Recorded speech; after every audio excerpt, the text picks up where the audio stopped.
¿Qué tal? ¿Cómo les va? En Perfiles de hoy con Rodolfo Di Terlizzi, bueno, y Sandra, una historia, yo diría, de amor y de lucha. Una historia agridulce, pero que termina con un final feliz y sienta un precedente acerca de los miles de chicos que están institucionalizados en la Argentina. Es decir, miles de chicos que están en hogares, sin padres, sin el afecto de una familia. Bueno, la batalla de los Di Terlizzi empezó allá por el año 2012, si mal no recuerdo. Después nos va a contar Rodolfo cómo nace esta historia cuando dos mellicitas son separadas de su familia, una enviada a una familia solidaria y la otra a la Casa Cuna de Santa Fe. Enseguida Rodolfo nos va a contar esta historia que sentó un presente importante en la provincia de Santa Fe y yo creo que en gran parte del país. Enseguida.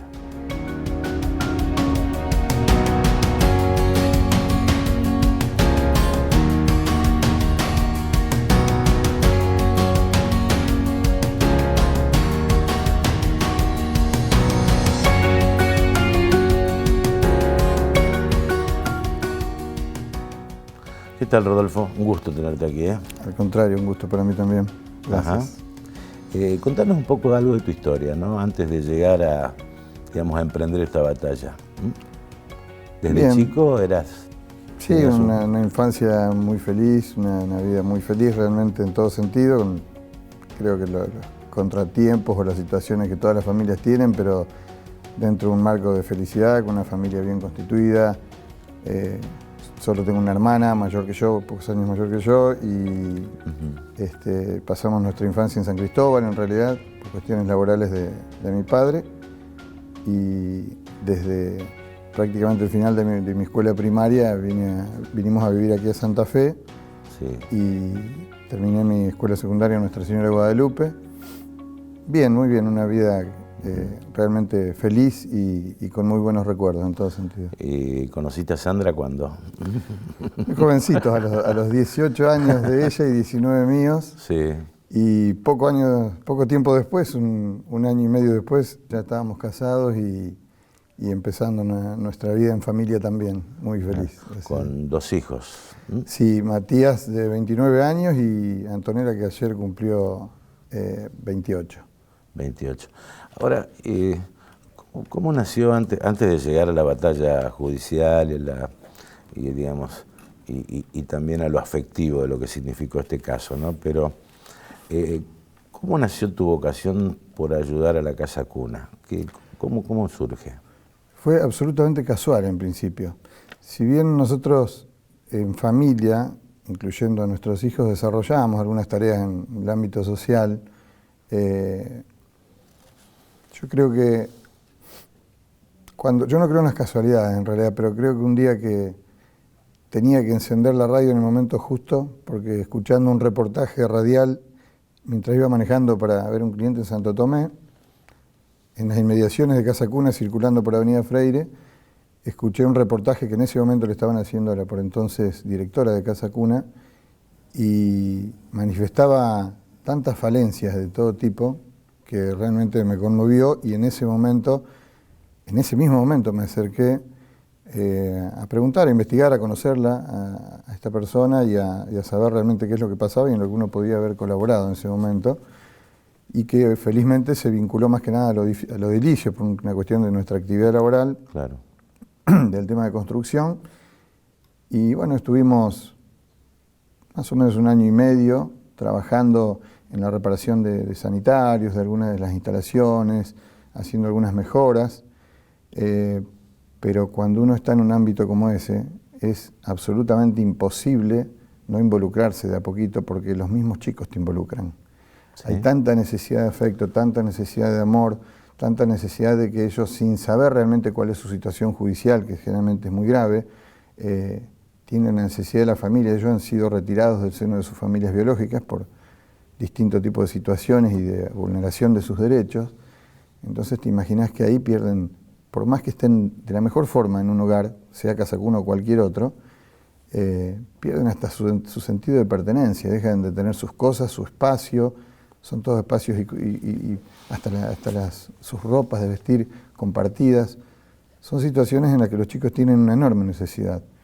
Y bueno, mientras nosotros colaborábamos y trabajábamos de la otra forma, llegó un momento en que después se sumó Sandra al poco tiempo, y cuando nos dimos cuenta estábamos toda la familia ahí, familias de amigos a los que les habíamos transmitido también esta inquietud y esta en parte angustia también, y hasta se había formado un equipo para ir, incluso pedimos que fuéramos parte de las familias colaboradoras, no las familias solidarias, que ya les vamos a explicar en qué consiste, que ese es un programa de la provincia, sino como familias colaboradoras del hogar, para lo que veníamos haciendo, pero también para poder ser evaluados y retirar a los niños durante los fines de semana, cosa que hace mucho tiempo no ocurre, para que al menos algunos de los días de la semana, los fines de semana o los feriados, en las vacaciones, tanto de invierno como de verano, pudieran sentirse un poco más en familia, sentir ese afecto que uno les podía dar.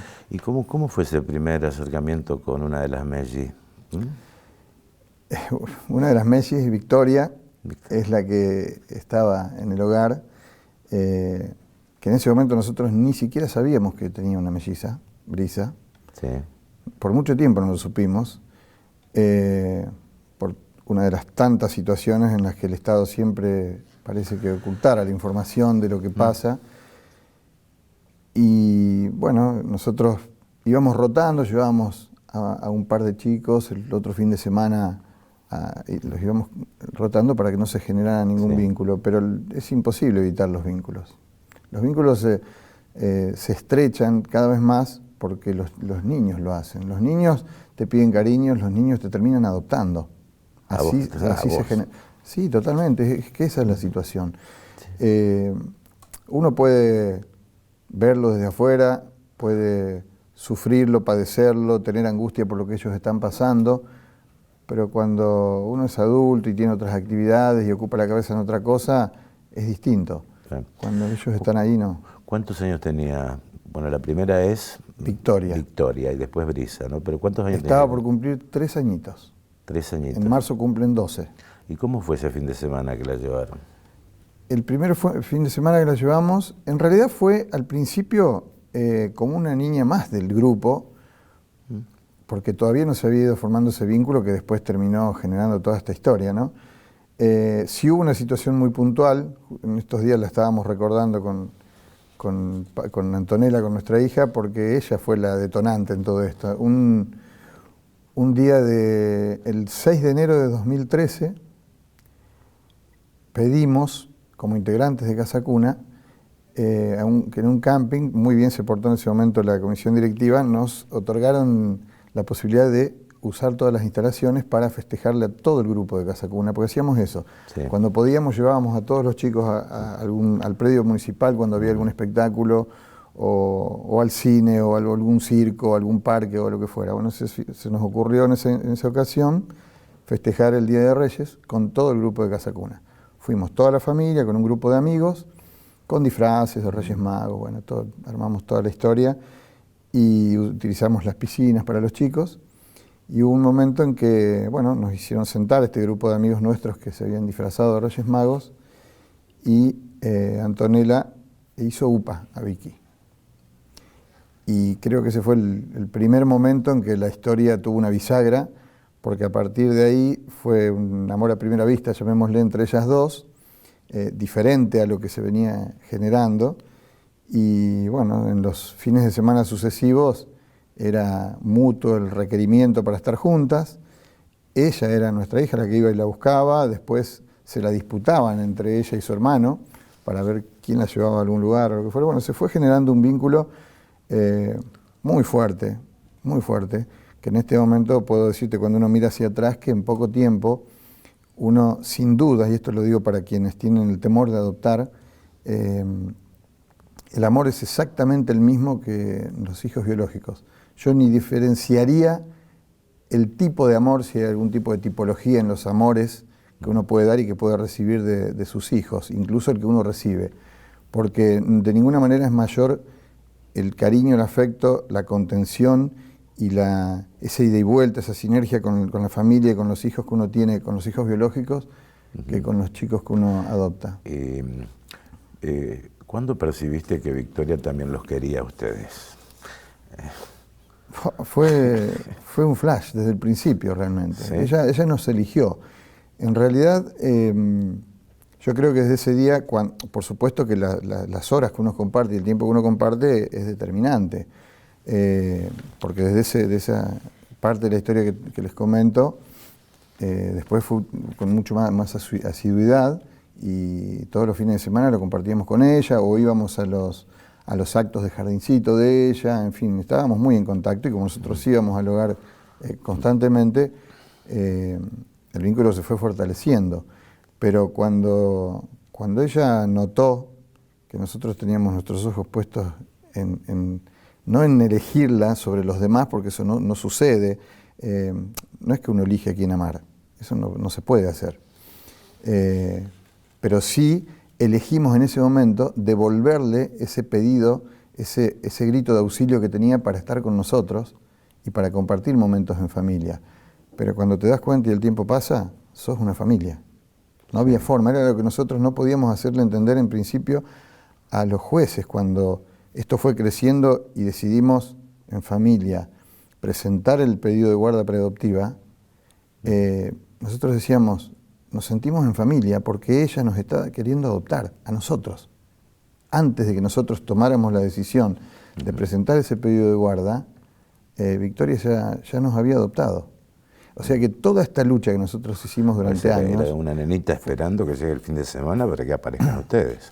No tengas ninguna duda. ¿No? Es más, siendo tan pequeña, porque ya había pasado un año más, estaba por cumplir 4 años, y ella sabía perfectamente, porque aparte charlaban entre ellas, y ella hablaba con sus hermanas mayores, que estaban también en la institución, no su melliza, de la que ahí estábamos empezando a tener información, pero sus otras hermanas mayores, que una acaba de cumplir 15 años y la que sería segunda en edad, le falta un año para sus 15 también.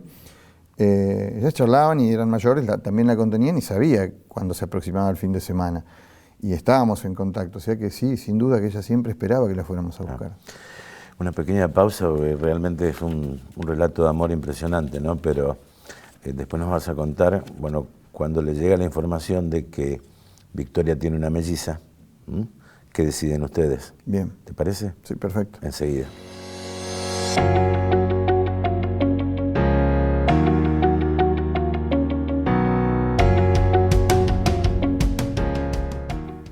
Seguimos con Rodolfo Di Terlizzi sobre esta historia de adopción, de rescatar a chicos, que no es lo mismo que estén con una familia que en un frío hogar de paso, donde tal vez, tal vez, seguro los afectos son distintos, si hay afectos, es una pregunta, ¿no?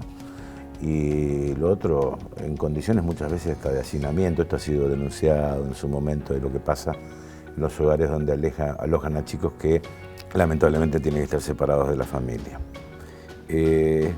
Dos temas, o sea, uno, ¿cuándo supieron que Victoria tiene una hermana melliza? ¿Y qué decidieron en ese momento?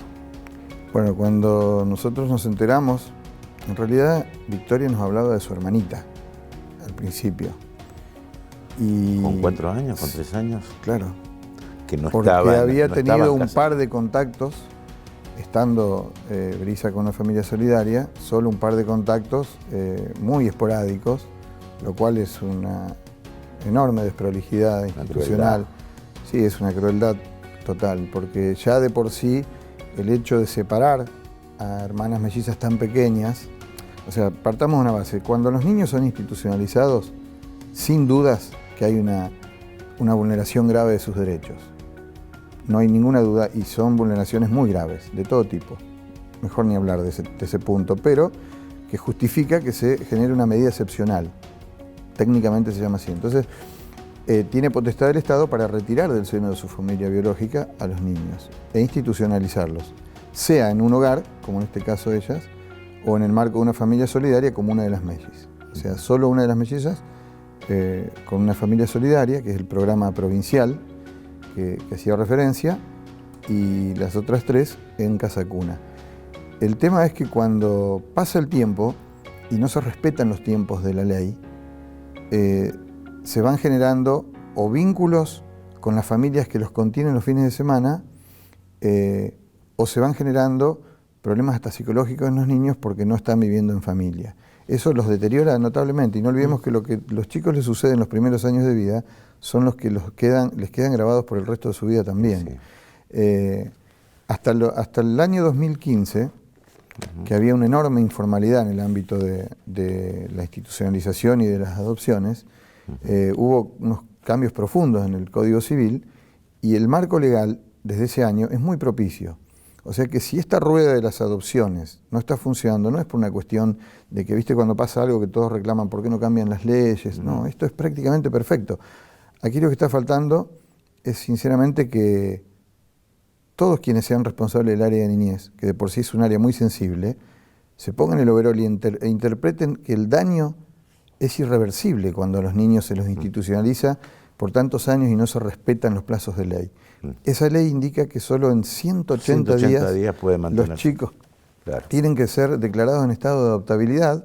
Supongamos que se pueda generar una dilación de un par de meses, pero no más que eso, para que puedan disfrutar y vivir en el ámbito de una familia.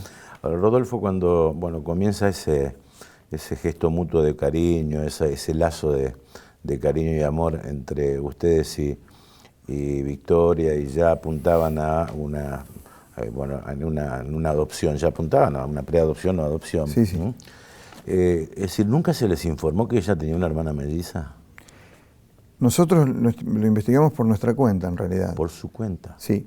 Ya nosotros teníamos presentado hacía más de un año el pedido de guarda preadoptiva por Victoria, y cuando supimos, inmediatamente, ya nos habían bajado el pulgar la primera vez, negando el vínculo.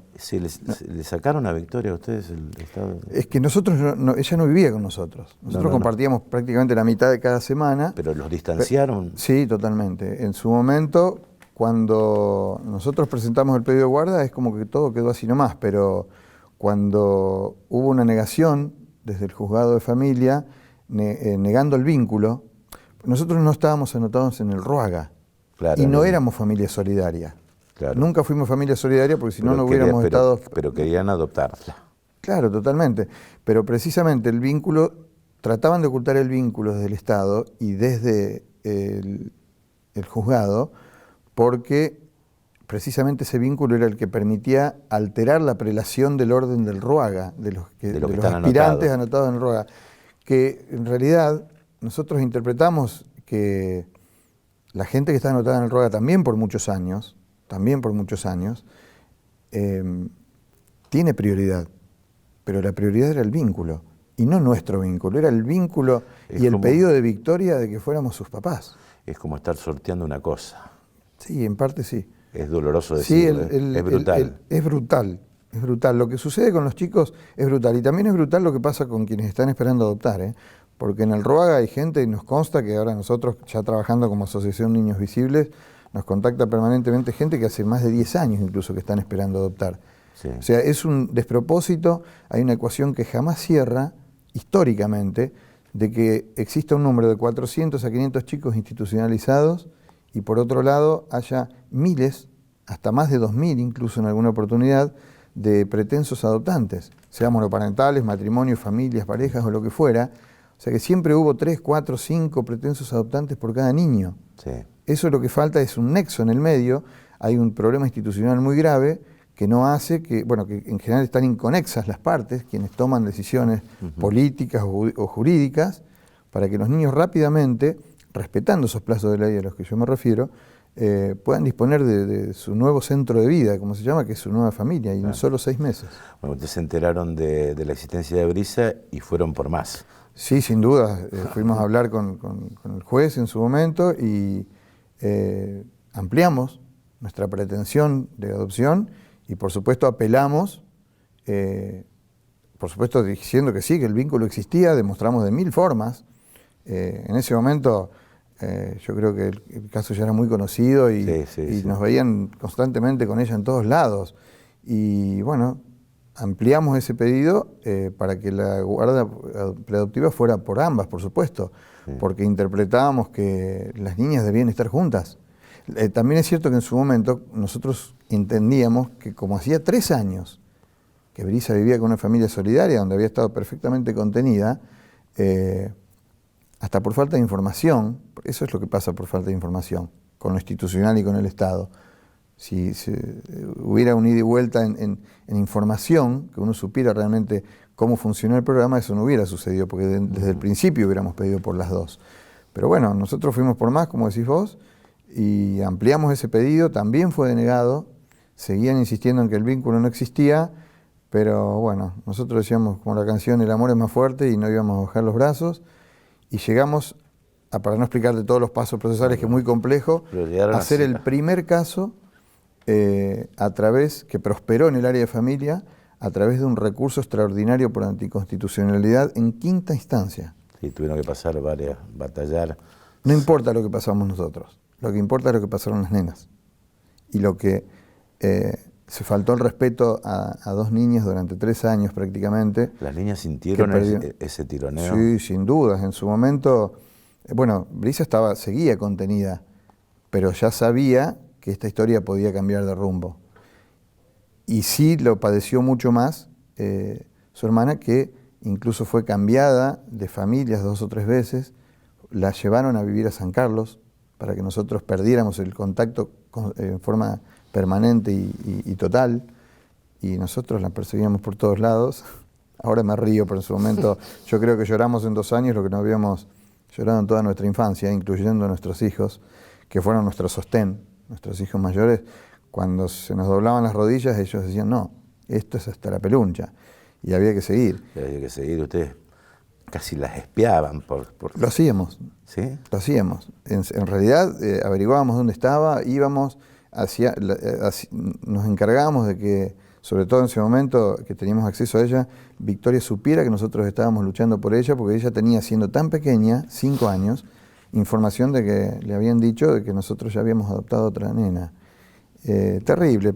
Yo creo que teniendo el final que está y que tenemos y este escenario de lucha actual por otros niños y por otros casos, hay detalles que ni vale la pena mencionar, pero que realmente hubo enormes desprolijidades, hubo actitudes crueles en el medio, y reitero que los adultos podemos bancar cualquier cosa, pero a los chicos no se los puede vulnerar porque es una revictimización desde el Estado.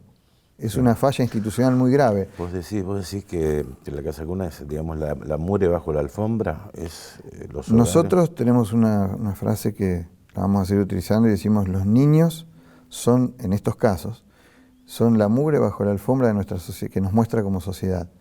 En realidad, desde Casa Cuna debieron apoyar toda esta historia no hacia nuestro lado, porque lo estaría expresando de manera incorrecta, sino para el lado de las nenas, porque ellos, toda la comisión directiva que estaba en ese momento, sabían perfectamente de la existencia de un vínculo muy fuerte y que esta niña reclamaba en forma permanente por nosotros. Claro. Y que ya habíamos apelado, obviamente, para que las dos estuvieran juntas. Bueno, ustedes están en la asociación, pero se estima que hay 15.000 niños en la Argentina. No sé si llamar esperando un papá o esperando una mamá, esperando una familia, pero evidentemente son cerca de 15.000 chicos que incluso van creciendo en esos lugares y se van dando cuenta. Sí, en realidad, yo te diría que en casi todos los casos, salvo cuando son bebés, los niños que son institucionalizados saben, porque aparte charlan con los otros niños y con los chicos que son más grandes, y ellos están sabiendo de que van a ser adoptados.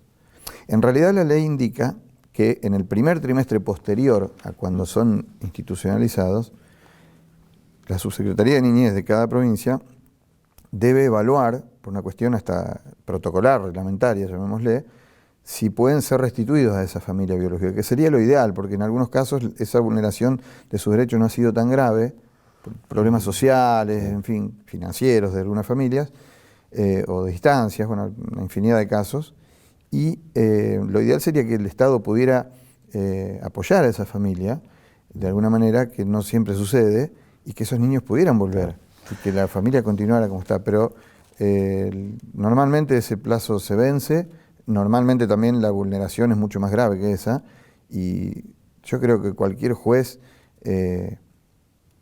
no es un desatino pensar que en poquito tiempo deben saber que pueden resolver ese caso declarando su estado de adaptabilidad rápidamente. El tema es para que no estén tantos años en una institución.